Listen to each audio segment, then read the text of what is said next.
Salam saudara-saudari yang dikasihi Tuhan, kita bersyukur jika Tuhan selalu memimpin kehidupan kita untuk terus belajar setia di dalam mengikuti pimpinannya.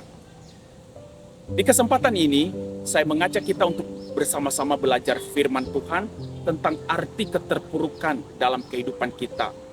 Hampir setiap hari kita mendengar orang-orang mengeluh ketika keadaan sulit, mereka berkata, betapa sulitnya kehidupan ini.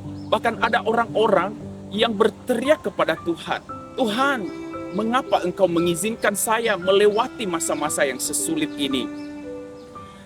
Ketika kita memahami perjalanan kehidupan orang-orang saleh di bumi ini tidak terlepas dari keterpurukan, maka sesungguhnya keterpurukan adalah bukan masalah khusus dalam kehidupan kita, tetapi itu sebuah masalah umum.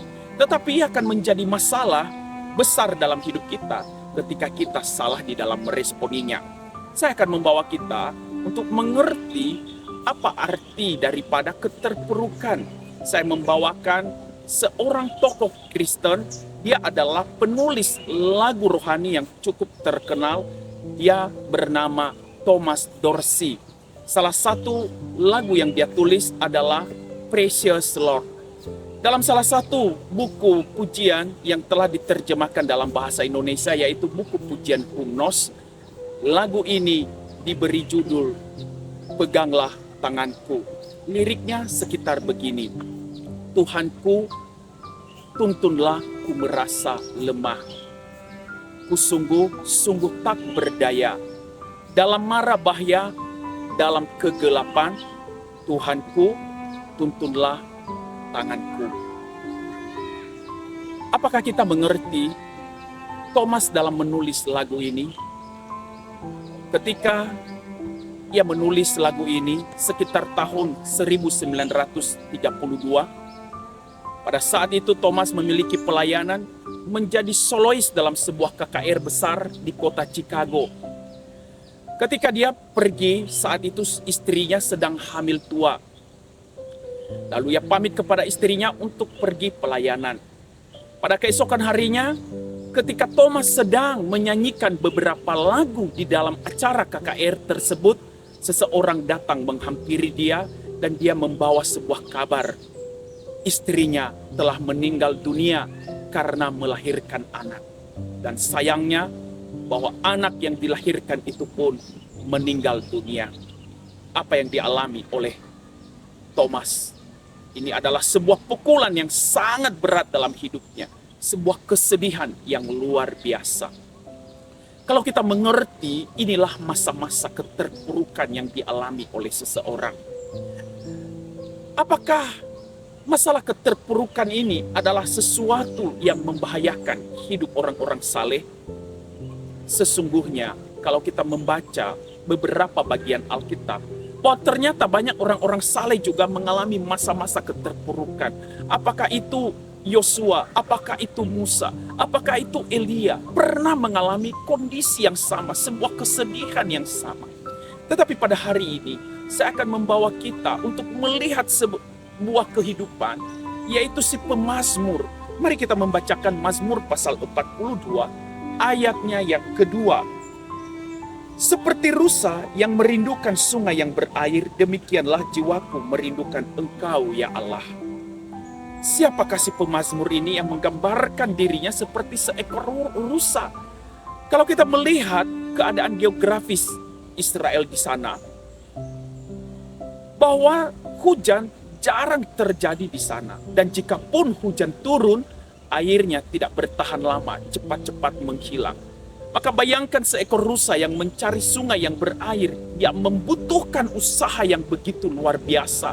Karena kalau tidak ketemu air, maka sudah pasti rusa tersebut akan mati. Demikianlah keadaan si pemazmur ini, bagaimana dia merasa begitu dekat kepada Tuhan. Bagaimana dia memiliki hubungan yang sangat intim dengan Tuhan, yang digambarkan seperti seekor rusa ini. Namun sayangnya kalau kita membaca kelanjutannya, apakah si pemazmur ini akan mendapatkan air yang berlimpah dari sebuah sungai? Ternyata tidak. Di ayatnya yang keempat dia mengatakan, Air mataku menjadi makananku siang dan malam. Jangankan sungai yang berlimpah, tetapi yang ia temukan adalah air mata siang dan malam. Ternyata bahwa orang-orang saleh pun tidak terluput dari apa yang namanya keterpurukan. Tetapi kita harus mencoba memahami bahwa bukan hanya orang saleh sebenarnya. Tuhan Yesus pun pernah mengalami keadaan yang begitu sulit, kesedihan yang begitu mendalam, sampai Yesus berkata kepada murid-muridnya, "Jiwaku sangat sedih, seperti mau mati rasanya." Ini bukan kesedihan biasa, ini kesedihan yang sangat luar biasa. Tetapi apa yang harus kita pahami sebagai langkah iman dari orang-orang saleh termasuk Tuhan Yesus? Saya katakan ada sesuatu langkah iman yang harus kita hargai sebagai sebuah pujian bagi mereka, bahwa mereka tidak malu mengakui keadaan keterpurukan mereka. Ini sebuah keberhasilan yang luar biasa. Si pemazmur ini, dia beberapa kali mengatakan, "Jiwaku tertekan." Ini menunjukkan bahwa dia jujur dalam hidupnya. Kenapa ini penting sekali? Karena seseorang yang tidak jujur, yang tidak mengaku keadaannya, dia berpura-pura baik-baik saja, atau dia mengasingkan diri, atau dia menghindari orang-orang berpercaya lain. Maka yang terjadi apa? Mereka tidak memiliki kesadaran diri yang dalam. Maka orang-orang yang seperti ini akan semakin terpuruk dalam keadaannya. Tetapi kita orang-orang percaya punya langkah iman, yaitu berani jujur mengakui keadaan kita. Inilah pengenalan, kesadaran akan kedalaman diri yang sesungguhnya. Kenapa ini penting? Karena pengakuan ini akan membawa kita untuk membuka diri terhadap Tuhan dan terhadap sesama untuk mendapatkan pertolongan. Jika kita mengikuti langkah iman yang seperti ini, maka ini adalah sebuah proses perjalanan iman orang percaya, bahwa kita menunjukkan diri ketika kita membuka hati kita dengan jujur mengakui keadaan keterpurukan kita kepada Tuhan dan sesama. Itu artinya bahwa kita sedang melatih diri untuk belajar merendahkan hati. Saudara-saudari, sesungguhnya orang yang selalu belajar merendahkan hati, maka pertolongan Tuhan akan selalu ia nikmati dalam kehidupannya. Oleh sebab itu, ketika masa-masa keterpurukan kita hadapi, jangan melarikan diri. Jangan berpura-pura bahwa semua baik-baik. Jangan malu terhadap orang. Jangan malu untuk diasingkan. Tetapi kita harus memahami bahwa Tuhan sedang melatih kita di masa-masa itu untuk belajar merendahkan hati di hadapannya.